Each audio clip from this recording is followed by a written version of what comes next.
Malacca அலூர் காஜாவில் உள்ள உபாய்தா பள்ளிவாசல் அருகே செவ்வாய்க்கிழமையன்று நடந்த துணிகர சம்பவத்தில் 35 வயதான பெண் ஒருவர் தனது முன்னாள் காதலனால் கடத்தப்படுவதிலிருந்து சாதுரியமாக தப்பினார்.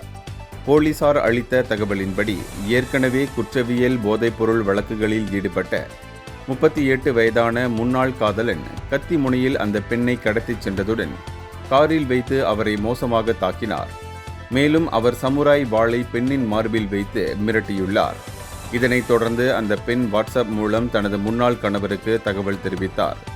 இருப்பினும் இதற்கிடையில் அவரது சகோதரர்கள் தலையிட்டு சந்தேக நபரின் காரின் கண்ணாடியை உடைத்து தாக்கினர்.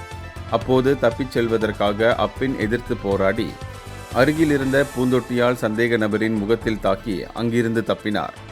இதனிடையே திருமணமானதை அறிந்தும் சமாதானம் செய்ய மறுத்ததால் ஏற்பட்ட கோபமே இந்த தாக்குதலுக்கு காரணம் என விசாரணையில் தெரியவந்துள்ளது.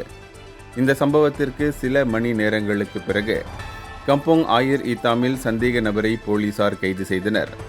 எனவேதான் அவர் மீது குற்றவியல் சட்டம் பிரிவு 363 மற்றும் 326 கீழ் வழக்கு பதிவு செய்யப்பட்டுள்ளது. இந்தியர்களின் இதய குரல் மக்களோசை.